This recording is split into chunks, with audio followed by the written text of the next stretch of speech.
Assalamualaikum warahmatullahi wabarakatuh. Perkenalkan, nama saya Muhammad Rizky Saputra dengan NIM B1A124142. Kali ini saya akan membuatkan video tugas UTS HWI kelas D. Yang pertama, saya akan membacakan soal terlebih dahulu. Apa yang dimaksud dengan unsur hukum waris Islam, serta jelaskan pengertian dan unsur-unsur hukum waris Islam dan beberapa hak yang ada hubungannya dengan harta warisan, dengan mengemukakan dasar hukum dan contohnya. Nah, sebelumnya saya akan menjelaskan terlebih dahulu apa sih itu hukum waris Islam. Hukum waris Islam itu adalah aturan yang mengatur perpindahannya harta dari pewaris, yaitu orang yang meninggal dunia, kepada ahli waris, yaitu orang yang menerima warisan. Di sini pada hukum waris Islam itu memiliki dasar-dasar hukumnya, itu ada beberapa dasar hukum.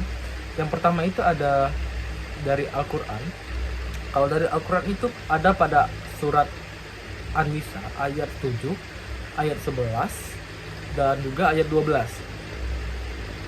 Dan juga ada selanjutnya dari dasar hukumnya itu ada dari hadis Nabi SAW, dan juga ada dari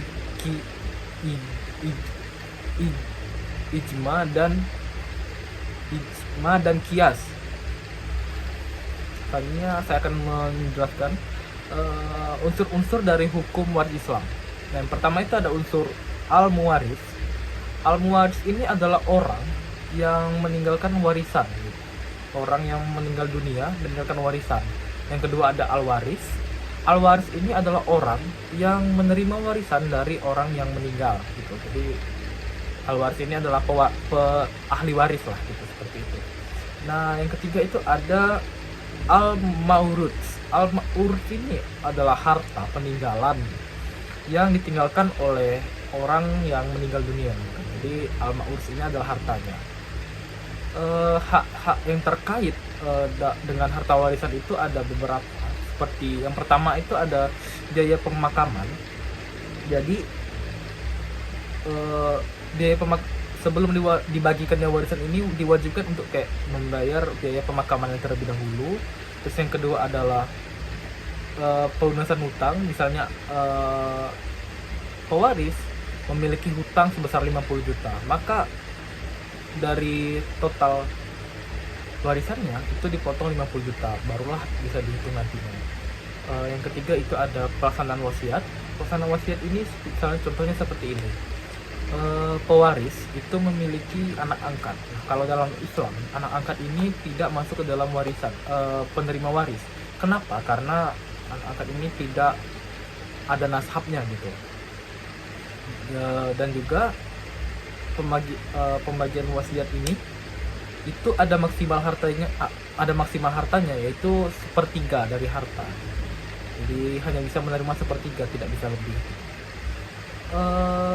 Yang keempat itu barulah pembagian kepada ahli-ahli waris. Nah, contohnya seperti ini.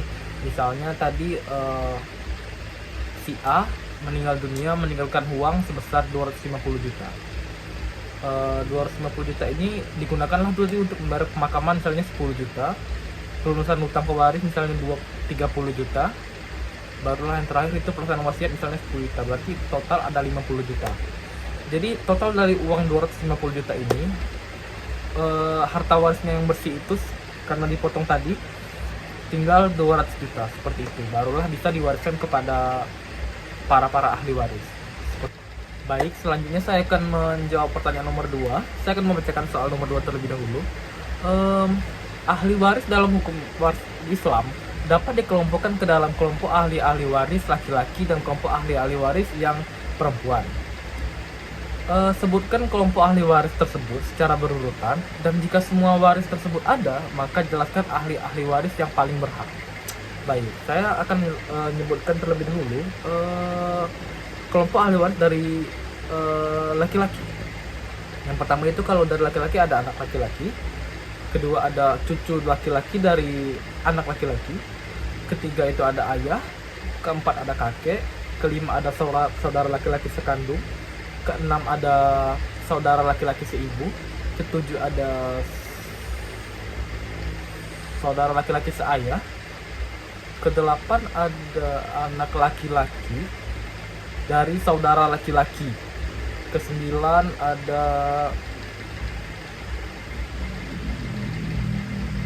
paman sekandung. Ke-10 anak dari paman.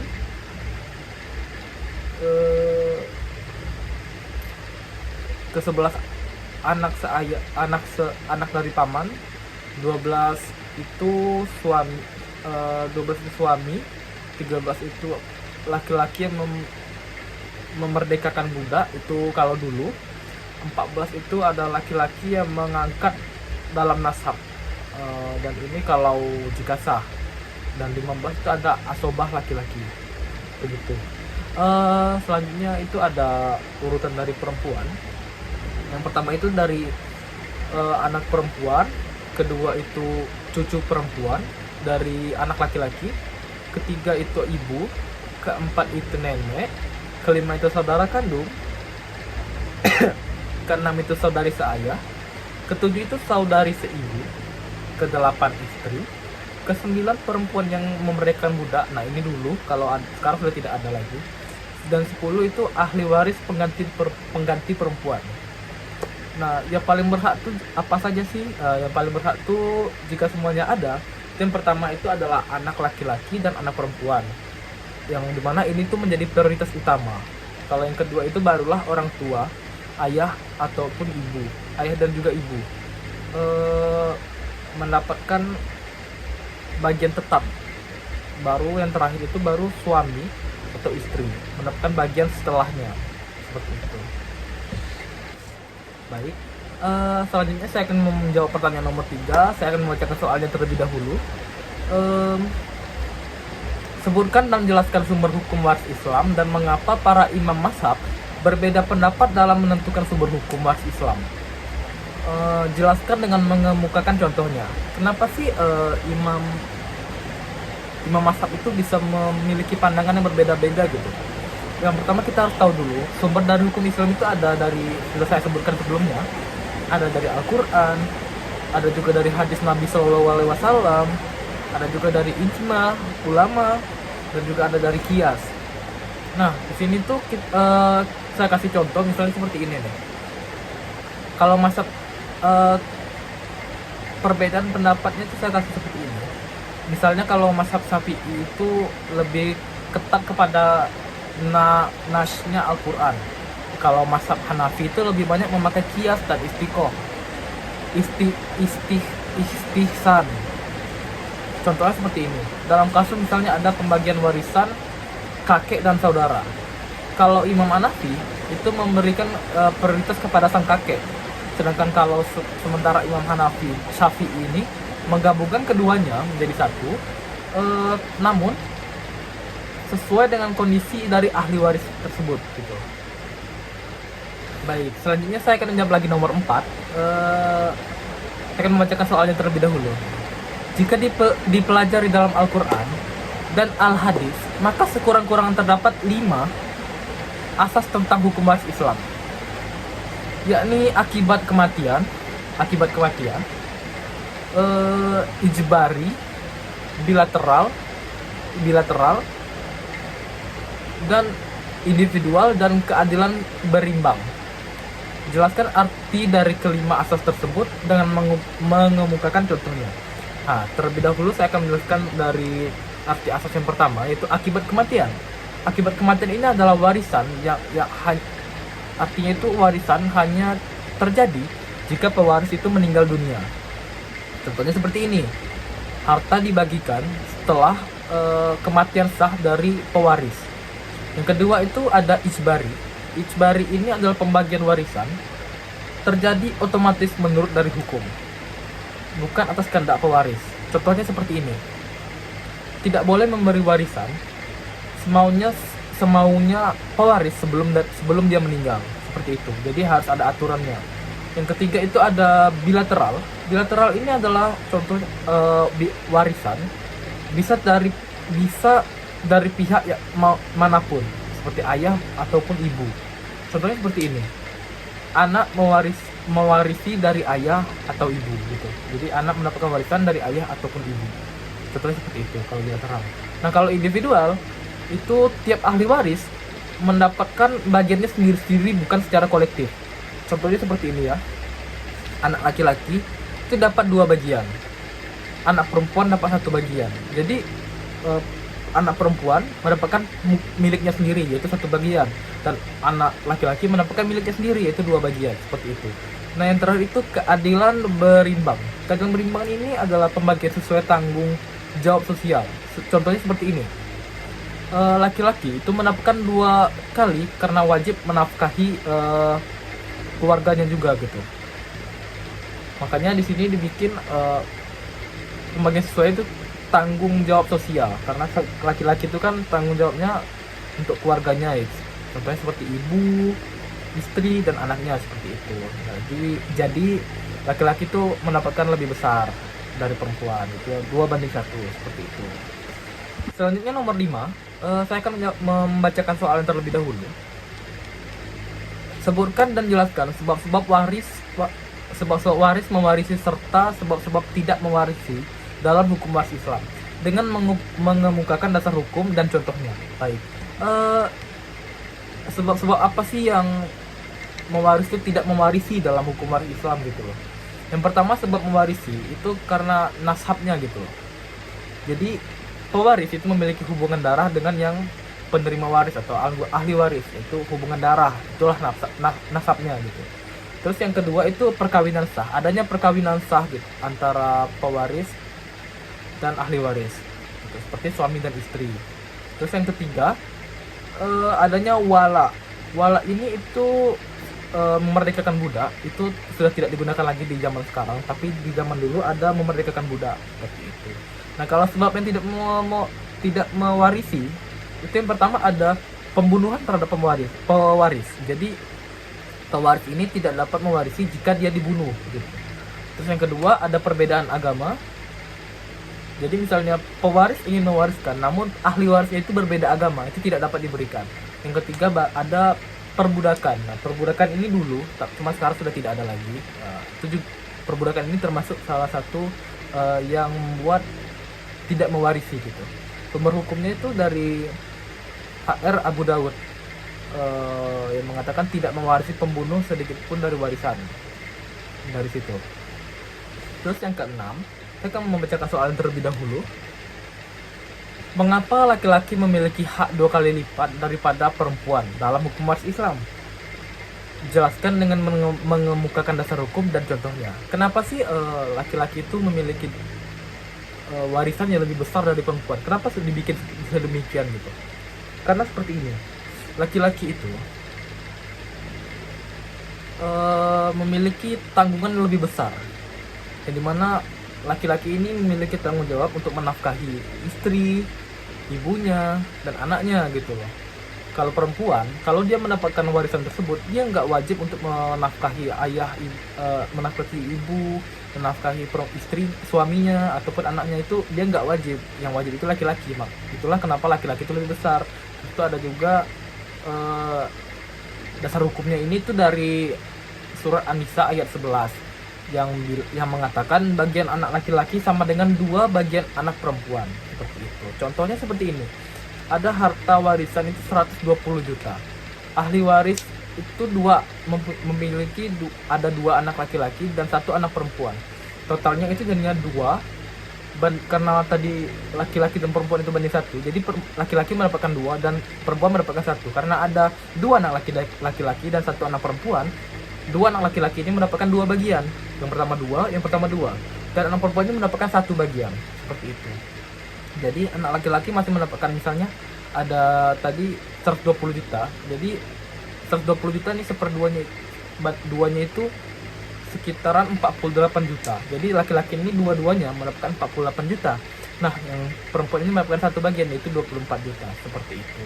Selanjutnya soal nomor 7, saya akan membacakan soal terlebih dahulu.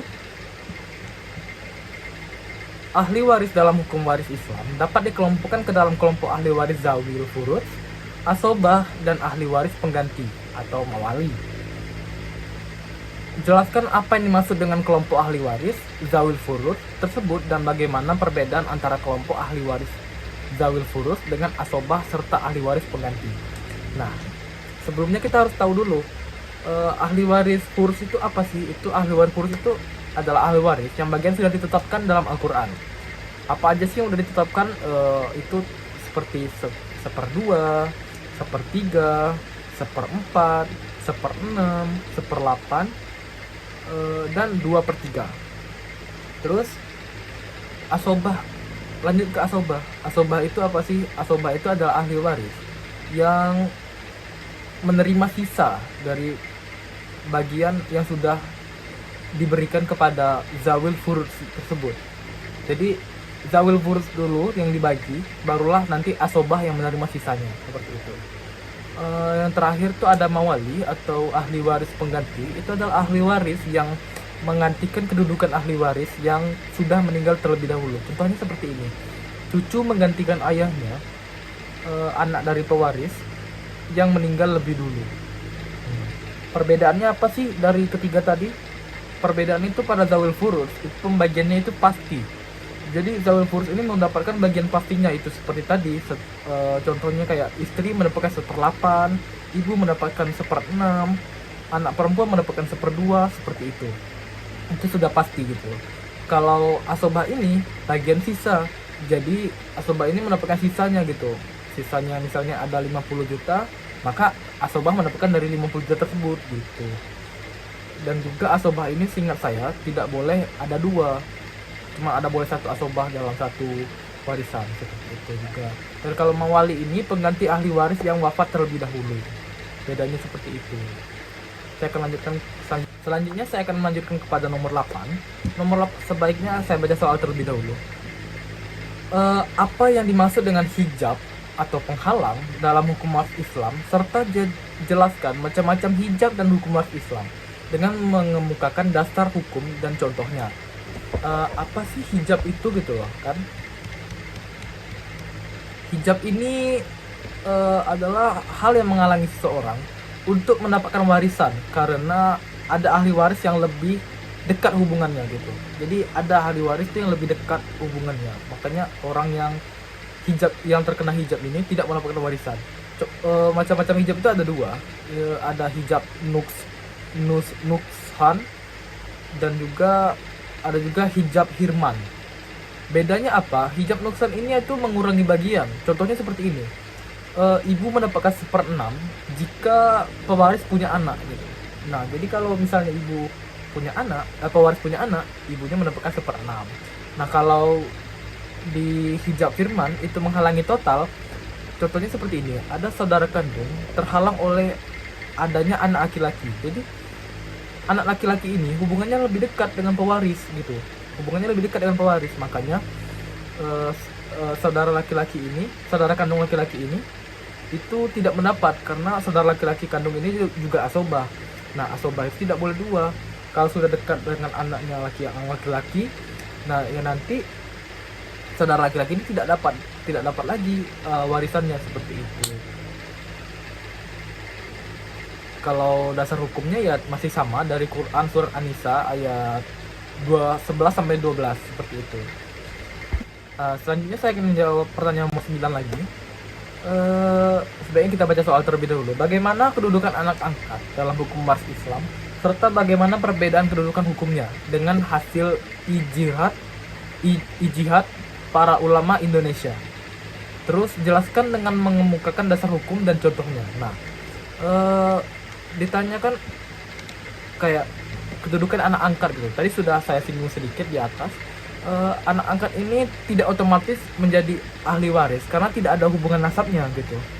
Ya, karena anak angkat ini tidak memiliki hubungan nasab dan tidak memiliki hubungan darah. Jadi, dan ini juga diatur dalam Quran surah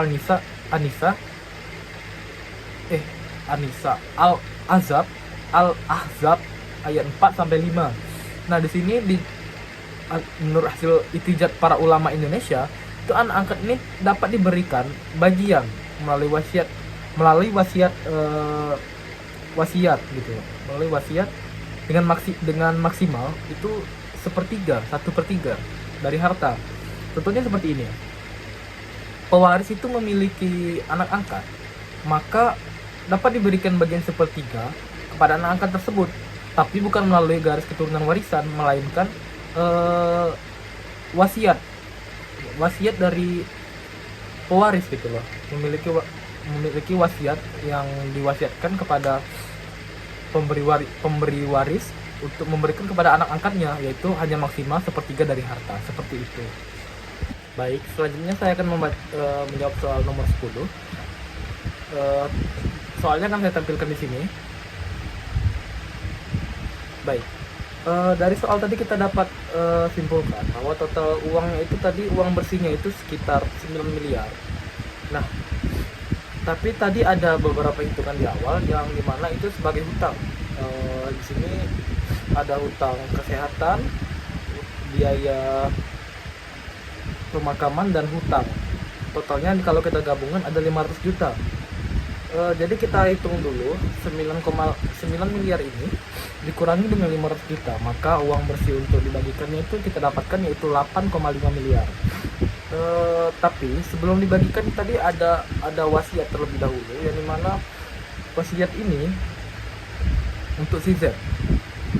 Si Z ini mendapatkan sepertiga dari harta, yaitu 2,833 sama dengan, kalau berarti kita kurangkan dari 8,5 miliar tadi, dikurangkan dengan 2 miliar sekian ini punyanya si Z, maka dapatlah kita hasil 5 miliar, 666 juta 66667. Oke, berarti kita dapat sisanya itu 5 miliar 600 juta sekian. Terus kita lihat lagi tadi, ada pembagian warisnya itu di bagian 2 istri. Istri karena ada 2 tadi dapatnya 1/8. Nah, 1/8 ini satu orangnya itu mendapatkan 708 juta sekian. Nah, untuk ibunya itu dapat 1/6, yaitu 944 juta sekian. Nah, kita hitung, kurangkan dulu dari total tadi yang 5 juta sekian, kita kurangkan dulu dari kita bagikan dulu untuk ibu dan istri, yaitu dapatlah kita hasil sisanya, yang dimana hasil sisanya itu sekitar 3.305 sekian, 3 miliar 300 juta sekian. Oke, kita dapat 3 miliar sisanya untuk pembagian yang belum dibagikan ke selanjutnya itu anaknya. Jadi di sini ada 2 anak laki-laki dan 2 anak perempuan. Dimana pembagian ini kan 2:1 nih, maka anak laki-laki itu setelah kita hitung dan sisa tadi mendapatkan 1.200 sekian, 1.023 sekian, 23 juta sekian, 1 miliar 23 juta sekian. Sedangkan perempuan itu dapatnya hanya 511 juta sekian per orangnya. Jadi seperti itu. Untuk laki-laki dua-duanya masing-masingnya mendapatkan 1 miliar sekian, dan untuk perempuan dapatnya 500 juta sekian, seperti itu. Baik, saya rasa saya sudah menjawab segala macam soal yang diberikan oleh Pak kalian. Maka dari itu saya akan tutup sesi pembahasan saya kali ini dengan mengucapkan wassalamualaikum warahmatullahi wabarakatuh.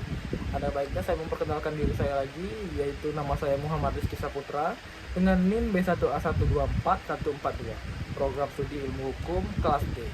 Saya rasa sekian, saya tutup kembali. Wassalamualaikum warahmatullahi wabarakatuh.